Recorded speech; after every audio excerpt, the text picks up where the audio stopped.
நான் உன்னை விட்டு விலகுவதும் இல்லை, உன்னை கைவிடுவதும் இல்லை. ஆண்டவராகிய இயேசு கிறிஸ்துவின் கிருபையும் சமாதானமும் உங்கள் அனைவரோடும் கூட என்றென்றைக்கும் இருப்பதாக. தம்மை அண்டி வந்த ஜனங்களை, மனம் திரும்பினவர்களை அவர் ஒருபோதும் கோபம் கொண்டு அழிப்பதும் இல்லை, அடிப்பதும் இல்லை. அவர் அணைத்துக் கொள்கிற தேவனா இருக்கிறார்.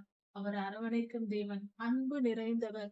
அவரை அண்டிக் கொண்டால் போதும், அவரிடத்தில் வந்து விட்டால் போதும், நம்மை பத்திரமாய் பாதுகாத்துக் கொள்வார். நமக்கு அழிவில்லை, அழிவு என்பதே இல்லை, மரணம் என்பதே இல்லை. இந்த உலகத்தில் மரணம் அடைந்தாலும் மீண்டும் உயிர் தழப் போகிறோம், மீண்டும் வாழ்வு பெறப் போகிறோம். நாம் அழிந்து போவதில்லை முற்றிலுமாக. அதை நான் கர்த்தரிடத்தில் வந்துவிட்டால் நித்திய ஜீவன் உண்டு. தாவீது வீட்டின் திறவுகோல் என்பதே நித்திய ஜீவன் தான். நிரந்தரமான பரிசுத்த பரலோக வாழ்வு, நமது ஆண்டவராக இயேசு கிறிஸ்துவோடு வாழ்கிற சொர்க்கத்தில் வாழும் வாழ்க்கை. இதைதான் இந்த வேத பகுதி நமக்கு சொல்லுகிறது. ஏசாயா 21ஆம் அதிகாரம், 22ஆம் அதிகாரம். பாபிலோன் விழுந்தது என்று, கடல் வனாந்திரத்தின் பாரம் என்று இந்த வேத பகுதியில் சொல்லப்பட்டிருக்கிறது. பாபிலோன் தேசம் என்று சொல்லும் போது ஒரு இடப்பகுதி, நிலப்பகுதி என்றும், பொல்லாத, இது மனிதர்களையோ தேசத்தையோ குறிப்பதல்ல, பொல்லாத ஆவிகளை, ஆதியிலே ஏவாள் அம்மாவை ஏமாற்றின வலுசர்ப்பத்தை குறிக்கிறது. இந்த பாதிப்பு எப்படி உண்டாகிறது? பாபிலோன் வானத்திலிருந்து கீழே எப்படி விழுந்தது? வான மண்டல ஆவியான வலுசர்ப்பம் வெளிப்படுத்தல் 12ஆம் அதிகாரத்தில் தெளிவாய் கொடுக்கப்பட்டிருக்கிறது. அங்கிருந்து கீழே விழுந்தது என்று கவனிக்கிறோம். அது விழுவதற்கு காரணம் பூமியில் இருக்கிற கர்த்தருடைய ஜனங்கள், கர்த்தருடைய பிள்ளைகள் யுத்தம் செய்து பொல்லாத வானமண்டல ஆவிகளை கீழே தள்ளுகிறார்கள். அவை வானமண்டலத்தில் அமர்ந்து கொண்டு அது பூமியை ஆளுகை செய்து கொண்டிருக்கிறது. அதை வீழ தள்ள பண்ணுகிறார்கள். சரி, எப்படி ஆவிக்குரிய யுத்தம் செய்வது என்பதை குறித்து நாம் கவனித்தோம். அந்த ஆவிக்குரிய யுத்தத்தில் அடுத்த பகுதியாக இதை நாம் தியானிப்போம். அதாவது தானியேல் ஐயாவின் வாழ்க்கையில் நடந்த காரியம். தானியேல் ஐயா இஸ்ரவேலை குறித்து, இஸ்ரவேல் தேசத்தை குறித்து, அது பாபிலோனில் சிறைப்பட்டு போன ஜனங்களின் மத்தியில் அவர் இருக்கும் பொழுது தானியேல் ஐயா ஜெபிக்கிறார். அப்பொழுது ஒரு காரியம் நடக்கிறது. ஐயா ஜெபிக்க தொடங்குகிறார். அவர் கர்த்தர் தானியேல் ஐயாவின் ஜெபத்தை கேட்டு தேவதூதரை அனுப்புகிறார். ஆனால் இவர் 21 நாட்களாய் ஜெபித்துக் கொண்டிருக்கிறார். வானத்திலிருந்து 21ஆம் நாள் தான் தேவதூதர் வருகிறார். அந்த தேவதூதர் வந்து சொல்லுகிறார், கேப்ரியேல் கூட்ட தூதர் ஒருவர் அவர் வருகிறார். கேப்ரியேல் என்பது ஒரு தேவதூதரின் கூட்டத்தின் பெயர். கேப்ரியேல் தூதருடைய அந்த கூட்டத்தில் இருந்து ஒரு தூதர் வருகிறார். அவர் வந்து தானியேல் ஐயாவிடம் சொல்லுகிறார், நீர் ஜெபிக்க தொடங்கிய நாளிலேயே நான் அங்கே இருந்து வானத்திலிருந்து புறப்பட்டு வந்தேன். ஆனால் தீருவின் ராஜா என்னை தடை செய்து பிடித்து வைத்து விட்டான். எனக்கு உதவியாக மிகாவேல் வந்து என்னை காப்பாற்றினார், என்னை இங்கு அனுப்பினார், யுத்தம் செய்து அவனை வீழ்த்தி என்னை காப்பாற்றினார் என்று சொல்லப்படுகிறது. மிகாவேல் தூதர் என்று சொல்லும் பொழுது இதுவும் ஒரு தேவதூதர் கூட்டத்தின் பெயர். மிகாவேல் அதற்கு தலைவர்.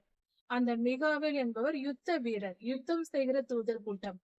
அவர் வந்து கேப்ரியேல் ஐயாவுக்கு துணையாக இவர் வந்து யுத்தம் செய்து தீருவின் ராஜாவை வீழ்த்துகிறார்.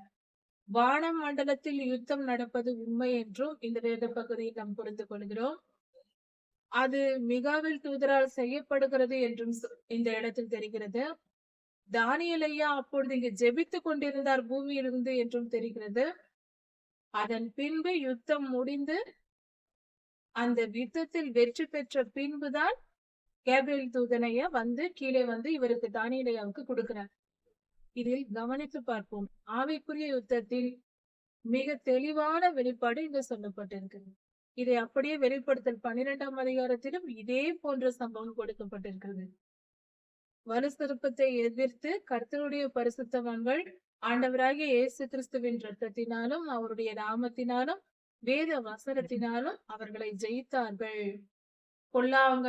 பொல்லாத ஆவிகளை ஜெயித்தார்கள் என்று சொல்லப்பட்டிருக்கிறது.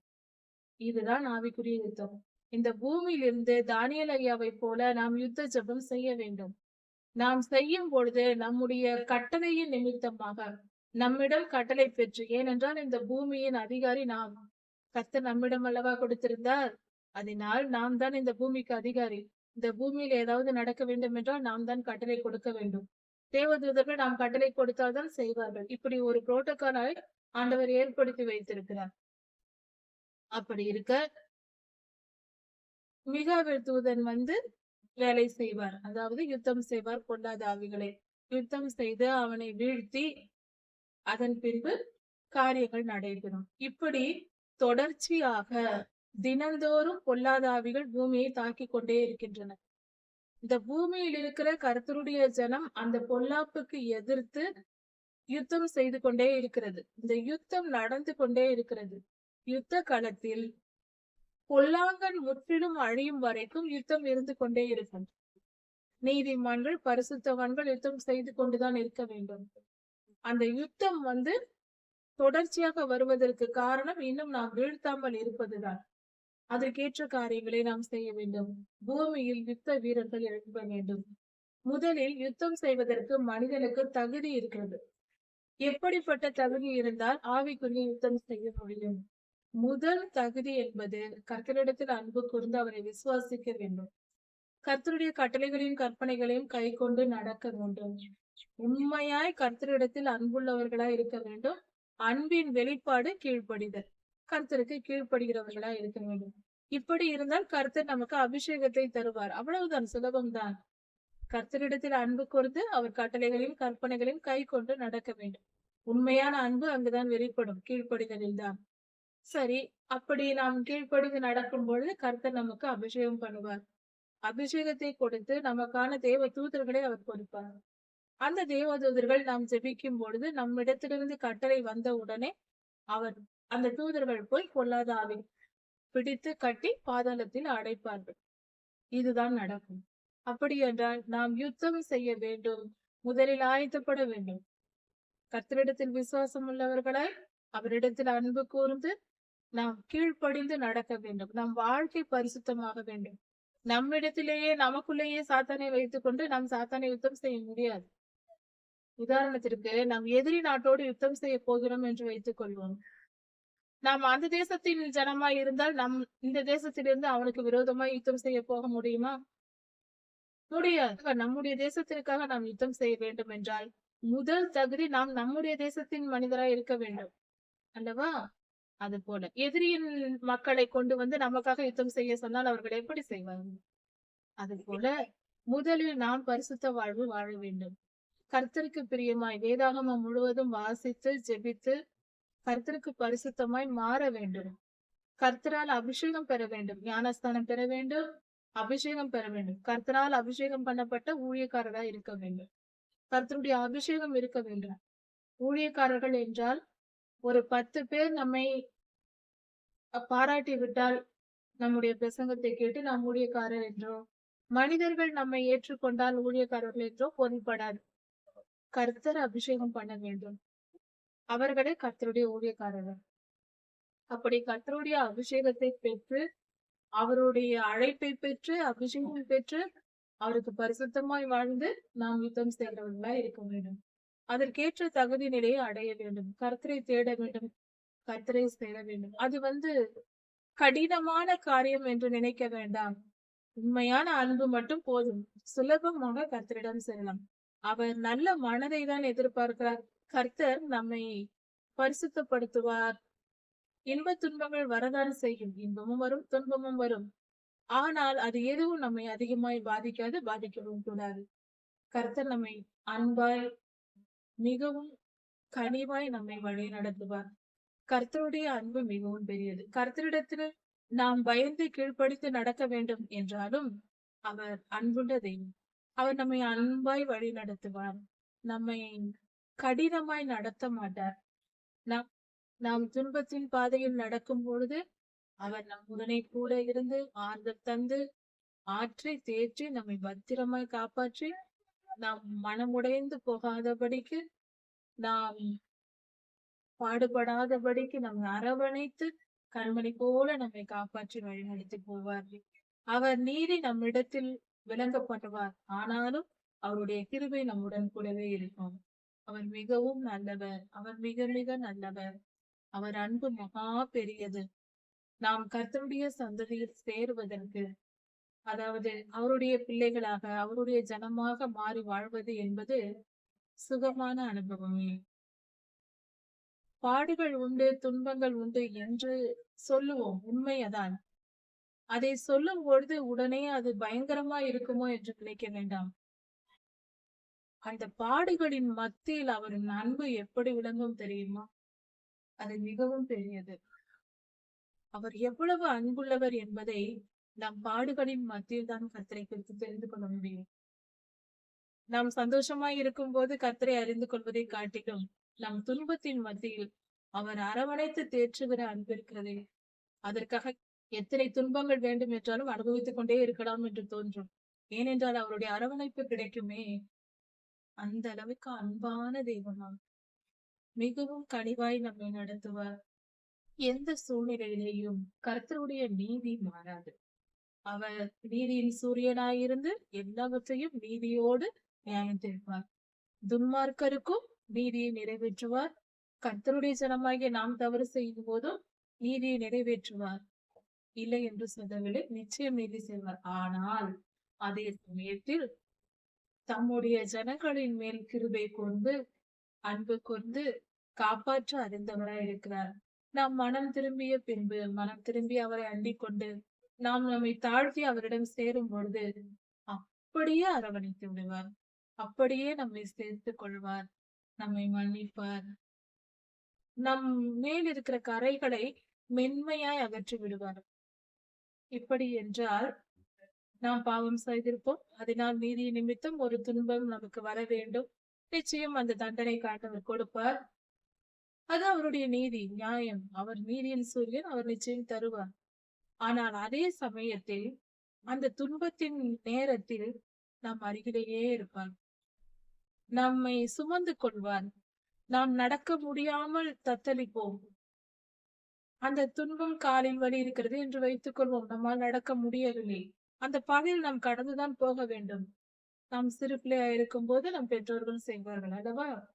சிறு பிள்ளையா 2-3 வயதா இருக்கும் போது நம் தகப்பனாரோடு நடந்து சென்று கொண்டிருந்தால், இப்பொழுது போல அந்த காலத்துல எல்லாம் வாகனங்கள் கிடையாது, நடந்துதான் செல்வது வழக்கம். அப்படி கொஞ்ச தூரம் நடந்து போக வேண்டும் என்றால் சிறு பிள்ளையா இருக்கும் போது நமக்கெல்லாம் கால் வலிக்கும். அப்பா வலிக்கிறது என்று சொல்லுவோம். உடனே உடனே நம் பெற்றோர்கள் நம்மை எடுத்து சுமந்து கொள்வார்கள், சுமந்து கொண்டு நடப்பார்கள். போய் சேர வேண்டிய தூரம் போய் தான் ஆக வேண்டும் அல்லவா? அதுதான் நீதி. ஆனால் அதை நம்மை சுமக்கிறார்கள் அல்லவா? அதுதான் கிருபை. நமக்கு தான் கால் வலிக்காது. அத்தனை அன்பு. நமது ஆண்டவரும் நம் தகப்பன் அல்லவா? அவரும் அப்படிதான் நமக்கு செய்வார். துன்பத்தின் மத்தியிலும் துயரத்தின் மத்தியிலும் நாம் இருந்தாலும் கவலை வேண்டாம், நிச்சயம் நம்மை காப்பார். பரிசுத்தமாய் வாழ்வோம், கர்த்தருக்கு பிரியமாய் மாறுவோம். கர்த்தரால் அபிஷேகம் பண்ணப்பட்ட பரிசுத்த பிள்ளைகளாய் மாறி கர்த்தருடைய ராஜ்யத்தை சுதந்திரித்துக் கொள்ள ஆயத்தப்படுவோம். இந்த வேத பகுதியில் சொல்லப்பட்டிருக்கிற பாபிலோன் விழுந்தது என்று சொல்லும் பொழுது அதனுடைய விழுகைக்கு முன்பாக அதனுடைய அட்டகாசம் கொஞ்சம் இருக்கத்தான் செய்யும். இப்பொழுது வானத்திலிருந்து வலுசற்பம் விழுந்து பூமியில் மிகப்பெரிய துன்ப நேரத்தை இந்த பூமி சந்திக்கும், துயரங்கள் ஏற்படும் என்று சுவிசேஷ புஸ்தகங்களிலும் வேதத்தில் சொல்லப்பட்டிருக்கிறது. இது ஆண்டவராகிய இயேசு கிறிஸ்துவும் உபதேசித்திருக்கிறார். கர்த்தருடைய 2ஆம் வருகைக்கு முன்பாக நான் வருவதற்கு முன் இப்படி நடக்கும் என்று சொல்லி இருக்கிறார். அதன்படிதான் நடந்து கொண்டிருக்கிறது. அந்த காரியங்கள் எல்லாம் நிறைவேறி முடியும் பொழுது கர்த்தர் அந்த பாபிலோன் விழுந்தது என்று சொல்லும் பொழுது அதன் அட்டகாசத்திற்கு ஒரு முடிவை கொண்டு வருகிறார். இந்த சம்பவம் நடக்க போகிற இடம் மத்திய கிழக்கு பகுதிகள், மத்திய கிழக்கு நாடுகள் இருக்கிற அந்த பகுதிகளில் இது நடக்கும். அங்கு மிகப்பெரிய பொல்லாத தீமைகள் நிறைவேற தொடங்கும். ஆனால் அதற்கு பின்பாக ஒரு நன்மை நடக்கும். அந்த தீமைகள், பொல்லாத ஆவிகள் அழிக்கப்பட்டு அந்த தேசத்தின் ஜனங்கள் பாதுகாக்கப்பட்டு மீட்கப்படுவார்கள். கர்த்தருடைய ஜனங்கள் மீட்கப்படுவார்கள். அந்த தேசம் மீட்கப்படும். அதாவது மிகப்பெரிய போராட்டம் அந்த இடத்தில் இருக்கிறது. யுத்தம் நடக்க போகிறது. யுத்தம் என்றால் மனித யுத்தம் அல்ல, ஆவிக்குரிய யுத்தம். இதுதான் கடல் வனாந்திரத்தின் பாரம் என்று சொல்லப்பட்டிருக்கிறது.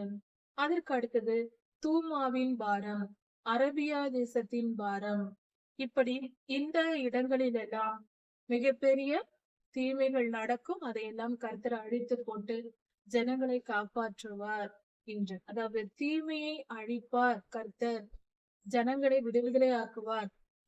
பூமியில் உள்ள நல்லோர்களும் ஏழைகளும் எளியவர்களும் பரிசுத்த மனிதர்களும் பாதுகாக்கப்படுவார்கள் என்று பொருள்.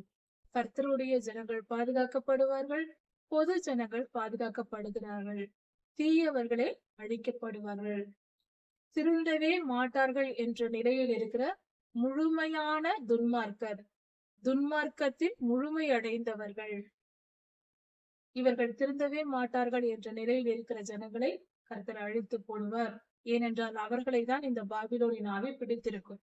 இன்னொரு காரியம், பாபிலோனின் விக்கிரகங்களை கர்த்தர் பிடித்து தரையில் மோதி அடிப்பார் என்று இந்த வேத பகுதியில் சொல்லப்பட்டிருக்கிறது 21ஆம் அதிகாரத்தில். அப்படி என்றால் அது விக்கிரகமாக்கி வைத்திருக்கிறது வியாபாரத்துறையை, வியாபாரத்தை தான் விக்கிரகமாக்கி வைத்திருக்கிறது. வியாபாரத்துறை அழிக்கப்படும், பாபிலோனின் வியாபாரத்துறை அழிக்கப்படும். வியாபாரத்தை மையமாக வைத்துதான் அந்த தேசம், அந்த அந்த பாபிலோன் வாழ்ந்து கொண்டிருக்கிறது, வரிசைக்கும் வாழ்ந்து கொண்டிருக்கிறது. அதை கர்த்தர் அழித்து போடுவார் என்று சொல்லியிருக்கிறார். ஏசாயா 22ஆம் அதிகாரம். இந்த வேத பகுதி, அதாவது இந்த வேத பகுதிகள் எல்லாம் ஒரு தேசத்தையோ ஒரு இடப்பகுதியையோ நிலப்பகுதியை குறிப்பதாக பெயர் கொடுக்கப்பட்டிருக்கிறது என்றாலும் இது புரிவதற்காக சொல்லப்பட்டிருக்கிறது, நாம் புரிந்து கொள்வதற்காக. ஆனால் இந்த காரியங்கள் எல்லாம் இது எழுதப்பட்டு 2500 வருடங்களுக்கு மேலாக நடந்து முடிந்து விட்டது, காலம் மூடிவிட்டது என்றாலும் இதில் குறிப்பிடப்பட்டிருக்கிற காரியங்கள், தீர்க்க தரிசனங்கள் இப்பொழுது நிறைவேற தொடங்கி இருக்கிறது என்று சொல்லலாம். இப்பொழுதுதான் நிறைவேற தொடங்கி இருக்கிறது. சில காரியங்கள் இன்னும் தொடங்கவில்லை, அப்படிப்பட்ட நிலையில் இருக்கிறது. நம்முடைய காலத்தில் நாம் சந்திக்க போகிற காரியங்கள் இவைகள் என்றும் நாம் சொல்லலாம். வெளிப்படுத்தல் புஸ்தகத்தையும் இந்த வேத பகுதிகளையும் நாம் சேர்த்து பார்க்கும்போது இது தெளிவாக புரிகிறது.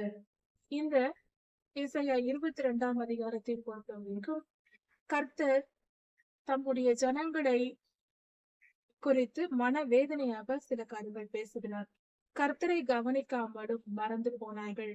கர்த்தர் அவர்களை புலம்பவும் உபவாசித்து ஜெபிக்கவும் சொல்லினார். ஆனால் அவர்களோ சந்தோஷித்து சந்தோஷமாக செழிப்பாய் கொண்டாடி கொண்டிருந்தார்கள் என்று சொல்லப்பட்டிருக்கிறது. இதன் பொருள் என்ன என்றால், கர்த்தருடைய ஜனங்கள், உலகெங்கும் இருக்கிற கர்த்தருடைய ஜனங்கள் மந்த தன்மையாய் இருக்கிறார்கள். கர்த்தரை குறித்த உணர்வு, கர்த்தருடைய சித்தம் நிறைவேற வேண்டும் என்ற உணர்வு இல்லாமல், நிர்விசாரமாய் எந்தவித பொறுப்பும் இல்லாமல் அன்றன்று சந்தோஷமாய் வாழ்ந்தோம். இந்த மாதம் இந்த பண்டிகை கொண்டாடினோம், அந்த மாதம் அந்த பண்டிகை கொண்டாடினோம், சந்தோஷமாய் புசித்தோம் குடித்தோம், இன்று என்ன கொண்டாடலாம், நாளை என்ன கொண்டாடலாம், எந்த நாளை விசேஷித்துக் கொண்டு சந்தோஷமாய் இருக்கலாம் என்ற நோக்கத்தில் வாழ்ந்து கொண்டிருக்கிற நிலையை குறிப்பிடுகிறது. இப்படிப்பட்ட நிலையானது நமக்கு ஆபத்தை வரவழைக்கும். கர்த்தருடைய சித்தத்தை நிறைவேற்ற வேண்டும் என்கிற உணர்வு இல்லாமல் சோம்பலாக அசதியாய் இருப்பது, கவனிக்காமல், கர்த்தருடைய வார்த்தையை கவனிக்காமல் இருப்பது போன்ற காரியங்களை செய்கிறார்கள். இது நிமித்தம் மிகுந்த ஆபத்தும் துன்பமும் கர்த்தருடைய ஜனங்களுக்கு ஏற்படும். அநேகர் அழிந்து போவார்கள். நாம் நினைத்துக் கொண்டிருப்போம், நாம் ரட்சிக்கப்பட்டு விட்டோம், கிறிஸ்தவர்கள் ஆகிவிட்டோம், பரலோகத்துக்கு சென்று விடுவோம் என்று நினைத்துக் கொண்டிருக்கலாம். ஒரு காரியம் கவனிப்போம், பரலோகம் என்பது ஒரு தேசமாக நினைத்துக் கொள்வோம், ஒரு நாடாக. அந்த தேசத்திற்கு நாம் போக வேண்டும் என்றால் அந்த தேசத்தின் அனுமதி தேவை. அந்த அனுமதியை அந்த தேசத்திலிருந்து வர வேண்டும். இந்த தேசத்தில் இருப்பவர்கள் கொடுத்தால் அது செல்லாது. நம் உறவினர் கொடுத்தால், நம் வீட்டில் இருப்பவர்கள் நமக்கு அனுமதி கொடுத்தால், அடுத்த தேசத்து அனுமதி இவர்கள் கொடுக்க முடியுமா? அப்படி கொடுத்தால் அது செல்லுமா? நிச்சயம் செல்லாது. நாம் கிறிஸ்தவர்கள் என்று நாம செல்கிற ஒரு திருச்சபையோ அல்லது மற்றவர்கள் யாராயிருந்தாலும் ஒரு போதவரோ நம்மை கிறிஸ்தவர்கள் என்று சொல்லிவிட்டால் நாம் கிறிஸ்தவர்கள் ஆகிவிட முடியாது. நம்மை சுற்றி இருக்கிற மனிதர்கள் இவர்கள் சிறந்தவர்கள், இவர்கள் பரிசுத்தவான் என்று சொல்லிவிட்டால் நாம் பரிசுத்தவான் என்ற அர்த்தம் அல்ல. பரலோகத்திலிருந்து அதற்கான அங்கீகாரம் வர வேண்டும். பரலோகம் நம்மை அங்கீகரிக்க வேண்டும், இவர்கள் கிறிஸ்தவர்கள் என்று. நமது ஆண்டவராகிய இயேசு கிறிஸ்து நேரடியாக நம்மை அபிஷேகம் பண்ண வேண்டும். அவர் அபிஷேகம் பெற்றவர்கள்தான். அது இயற்கைக்கு அப்பாற்பட்டது. அபிஷேகம் என்ற அனுபவம் இயற்கைக்கு அப்பாற்பட்டது. அப்படி அப்பாற்பட்ட அந்த அனுபவத்தை பெற்றால்தான் நாம் பரலோகத்திற்கு செல்ல முடியும். நான் இங்கே ஞானஸ்தானம் எடுத்தேன், என் மன விருப்பப்படி ஞானஸ்தானம் எடுத்தேன், அது ஒரு நிறைவேறல், நீதி நிறைவேறல் நிறைவேறியாயிற்று. அதுக்கு அடுத்தது பரலோகம் நம்மை அங்கீகரிக்க வேண்டும் அல்லவா? பூமியில் ஒரு அடையாளம் நாம் கிறிஸ்தவர்கள் என்பதற்கு ஏற்படுத்தியாயிற்று. ஆனால் பரலோகத்தில் இருந்து ஒரு அங்கீகாரம் வர வேண்டும். அது இயற்கைக்கு அப்பாற்பட்டது. எந்த மனிதனாலும் அப்படிப்பட்ட அபிஷேகத்தை கொடுக்க முடியாது. பரலோகத்திலிருந்து அக்கினியாய் அபிஷேகம், ஆவியை போல அபிஷேகம், எண்ணெய் வழிவது போல நம்மேல் அபிஷேகம் கிடைக்கும். வெளியில் பார்த்தால் ஒன்றும் தெரியாது, ஆனால் உள்ளுக்குள் நம் மனதிற்கு தெரியும் நம் மேல எண்ணெய் ஊற்றி வழிந்து ஓடுவது. அது ஒரு வித்தியாசமான அனுபவம். அதை சொல்ல முடியாது, புரிந்து கொள்வது கடினம். அப்படி பரலோகம் நம்மை அபிஷேகம் பண்ண வேண்டும். அது எப்படி பெறுவது? பரலோகத்தின் அபிஷேகம் இருந்தால்தான் நித்திய ஜீவனுக்கு போக முடியும். அதை எப்படி பெறுவது என்றால் அதற்கு இருக்கிற ஒரே வழி நாம் பரிசுத்தம் அடைவது. வேதத்தை தியானித்தால், வேதத்தை தியானித்து படிக்கும் பொழுதும் அது நிமித்தம் பரிசுத்த ஆவியானவர் நமக்குள் வருவார், நம்மை சுத்திகரிப்பார். நம் ஆத்துமா பரிசுத்தம் அடைந்தால் பரலோகம் உடனே நமக்கு அபிஷேகம் தந்துவிடும். அபிஷேகத்தை விசுவாசித்து நாம் நம்மை பரிசுத்தப்படுத்திக் கொள்ள வேண்டும். நம்முடைய பரிசுத்தம் தான் நமக்கு அபிஷேகத்தை தரும். ஒரு மனிதன் அபிஷேகம் பெறுவதற்கு அபிஷேகம் ஒன்று இருக்கிறது, எனக்கு வேண்டும் என்று விசுவாசித்தால் போதும். அதிக விளக்கங்கள் தெரிந்திருக்க வேண்டும் என்று பொருள் இல்லை, அது தேவையில்லை. விளக்கமாக அபிஷேகத்தை குறித்து தெரிந்து கொண்டால்தான் அபிஷேகம் கிடைக்கும் என்று பொருள் இல்லை. அபிஷேகம் வேண்டும் என்ற விருப்பம் இருக்க வேண்டும், அபிஷேகத்தை விசுவாசிக்க வேண்டும். இந்த இரண்டும் இருந்தால் போதும். அது எப்படிப்பட்ட அனுபவம் என்பது அனுபவித்து பார்த்து கொள்ளலாம். அதில் எந்தவித ஆவிக்குரிய அனுபவம் இருந்துதான் ஆக வேண்டும் என்றோ புரிந்து கொண்டுதான் ஆக வேண்டும் என்ற அவசியம் இல்லை. ஆனால் இருதயத்தில் பரிசுத்தம் உண்டாக வேண்டும். நம் ஆத்துமா பரிசுத்தம் அடைய வேண்டும். அப்பொழுதுதான் அபிஷேகம் கிடைக்கும். என்ன செய்வது அதற்கு? வேதத்தை தியானிப்போம். சுலபமான வழி. நாம் அந்நிய பாஷையில் ஜெபிக்கும் போது கர்த்தரோடு இணைக்கப்படுகிறோம். பல மணி நேரம் ஜெபிக்கும் பொழுது கர்த்தரோடு இணைக்கப்படுகிறோம். ஜெபிக்க வேண்டும், அந்நிய பாஷையிலும் ஜெபிக்க வேண்டும். இதெல்லாம் மிகவும் நன்மையான காரியங்கள். ஆனால் பலர் ஜெபிக்கிறோம் ஜெபிக்கிறோம் என்று நினைக்கிறோம், சில நேரத்தில் சோர்ந்து போகிறோம். கொஞ்ச நேரத்திலேயே நம்மால் அதிகம் ஜெபிக்க முடிவதில்லை. சில நேரங்களில் அப்படி இருக்கும். கர்த்தருடைய நீதி நியாயங்களை கற்றுக்கொண்டு கர்த்தருடைய ஆவியை நாம் பெற்றுக்கொள்வதற்கு வேத வசனம் மிகவும் உதவியாக இருக்கு. வேதத்தை தியானிக்கும் பொழுது கர்த்தருடைய இருதயத்தை நாம் அறிந்து கொள்கிறோம். கர்த்தர் யார் என்பதையும் நாம் யார் என்பதையும் புரிந்து கொள்கிறோம். புரிதல் மட்டும் அல்ல, மனதில் ஞானத்தை பெற்றுக் கொள்கிறோம். அது மட்டும் அல்ல, ஞானம் கிடைக்கும், உணர்வு கிடைக்கும், கர்த்தருடைய 7 ஆவிகளும் நமக்கு கிடைக்கும். அது மட்டும் அல்ல, இயற்கைக்கு அப்பாற்பட்ட சொல்ல முடியாத ஒரு வித்தியாசமான மிக உயர்வான நல்ல காரியங்கள் நமக்குள் ஏற்படும். ஏன், நம் சரீரத்தில் இருக்கிற பலவீனங்கள் சுகமாகும். நம் மனதில் இருக்கிற வலிகள், நொறுக்குதல், உடைக்கப்பட்ட மனம் குணமாகும். ஆரோக்கியம் அடைந்து உற்சாகம் அடைந்து வாழ்வோம். இப்படி பலவித நன்மைகள். வேதத்தை தியானிக்கும் பொழுது பரிசுத்த ஆவியானவர் நமக்குள் வந்து நம் வாழ்க்கையில், நம் சரீரத்தில், நம் மனதில் எங்கு எந்த பிரச்சனை இருந்தாலும் எல்லாவற்றையும் அவர் சரிப்படுத்தி விடுவார். இது அது என்றெல்லாம் இல்லை, எல்லாவற்றையும் சரிப்படுத்துவார். பரிசுத்த ஆவியானவர் நம் தகப்பன் அல்லவா? நம்மை குணமாக்க அவரால் முடியும். விசுவாசித்து அவரை ஏற்றுக்கொள்வோம். இந்த வேத பகுதியில் ஜனங்கள் கர்த்தர் ஜெபிக்கவும் தம்மை தேடவும் சொன்னார்கள். ஆபத்து வருகிறது, ஆயத்தமாகுங்கள் என்று கர்த்தர் சொல்லி இருந்தும் கேட்காத ஜனங்கள், உலக வாழ்க்கை வாழ்ந்து கொண்டிருக்கிற ஜனங்களுக்கு என்ன நடக்கும்? அழிவே நடக்கும். இப்படி அழிய போகிறார்கள் என்று கர்த்தர் வேதனைப்படுகிறார். அதுதான் இந்த அதிகாரத்தில் கொடுக்கப்பட்டிருக்கிறது.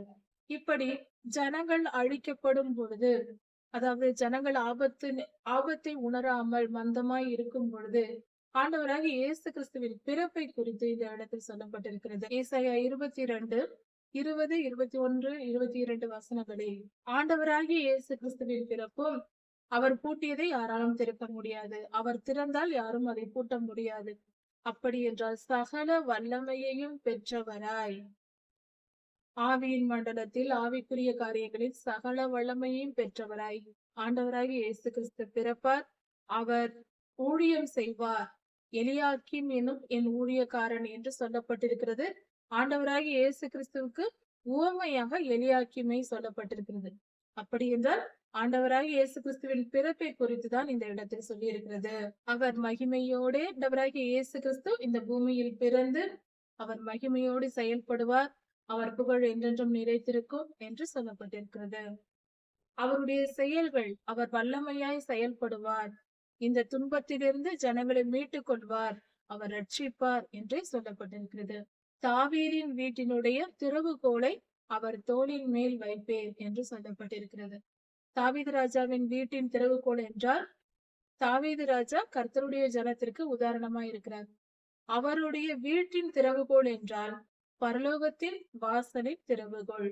அப்படி என்றால் நித்திய ஜீவனை குறிக்கிறது. நித்திய ஜீவன் யாருக்கு கொடுக்கப்படுகிறது? ஆண்டவராகிய இயேசு கிறிஸ்துவுக்கு. அதாவது ஆண்டவராகிய இயேசு கிறிஸ்து யாரை நினைத்தாலும் நித்திய ஜீவனுக்குள் சேர்த்துக் கொள்ளலாம். அவர் மூலமாய்தான் நாம் நித்திய ஜீவனுக்குள் பிரவேசிக்கிறோம். ஏனென்றால் அவர் மனித அவதாரத்தில் வந்து நமக்காக ரத்தம் சிந்தினார் அல்லவா? அந்த ரத்தம் நம்ம மேல் இருந்தால்தான், நம்ம மேல் பூசப்பட்டால்தான் ஆவியின் மண்டலத்தில் நமக்கு பூசப்படும்.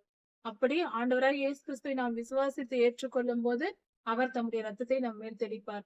அதன் மூலம் பரிசுத்தம் அடைந்த நாம் நித்திய ஜீவனுக்குள் போக முடியும். இதைதான் இந்த காரியத்தை இங்கு கொடுக்கப்பட்டிருக்கிறது. தாவீது ராஜாவின் திறவுகோல் என்று, தாவீதின் வீட்டின் திறவுகோல், சாவி என்று சொன்னால் அது ஆண்டவராகிய இயேசு கிறிஸ்துவின் ரத்தமே. அதை தான் இங்கு சொல்லப்பட்டிருக்கிறது. இப்படியாக தீய மனிதர்கள் அழிக்கப்பட்டும் பரிசுத்தவான்கள் காக்கப்பட்டும் கர்த்தருடைய ராஜ்யத்திற்குள் சேர்வார்கள் என்பதே இந்த வேத பகுதிகள் நமக்கு சொல்வது. இவைகள் எல்லாம் துன்பமாக துயரமாக சொல்லப்பட்டிருந்தாலும் இந்த வசனங்கள் எல்லாம் துன்பமும் துயரமும் அக்கிரமக்காரர்களுக்கே என்று மிக தெளிவாய் வெளிப்படுத்துகிறது. எந்த இடத்திலும் கர்த்தருடைய வேதாகமம் முழுவதும் கர்த்தரை நம்பினவர்களுக்கு என்றும் அழிவில்லை, அதை குறித்து அழிந்து போவார்கள் என்று ஒரு வார்த்தை கூட இல்லை. எல்லா வேத வசனங்களிலும் அடிப்பேன், நொறுக்குவேன், பட்சித்து போடுவேன் என்றெல்லாம் கர்த்தர் சொல்லியிருக்கிறார். துன்மார்க்கரை தான், தம்மை அண்டி வந்த ஜனங்களை, மனம் திரும்பினவர்களை அவர் ஒருபோதும் கோபம் கொண்டு அழிப்பதும் இல்லை, அடிப்பதும் இல்லை. அவர் அணைத்துக் கொள்கிற தேவனா இருக்கிறார். அவர் அரவணைக்கும் தேவன், அன்பு நிறைந்தவர். அவரை அண்டிக் கொண்டால் போதும், அவரிடத்தில் வந்து விட்டால் போதும், நம்மை பத்திரமாய் பாதுகாத்துக் கொள்வார். நமக்கு அழிவில்லை, அழிவு என்பதே இல்லை, மரணம் என்பதே இல்லை. இந்த உலகத்தில் மரணம் அடைந்தாலும் மீண்டும் உயிர் தழப் போகிறோம், மீண்டும் வாழ்வு பெறப் போகிறோம். நாம் அழிந்து போவதில்லை முற்றிலுமாக. அதனால் கர்த்தரிடத்தில் வந்துவிட்டால் நித்திய ஜீவன் உண்டு. தாவீது வீட்டின் திறவுகோல் என்பதே நித்திய ஜீவன் தான். கர்த்தர்களை ஆசீர்வதிப்பாராக. இதன் தொடர்ச்சியை அடுத்த செய்தியில் பார்க்கலாம். மாரநாதா.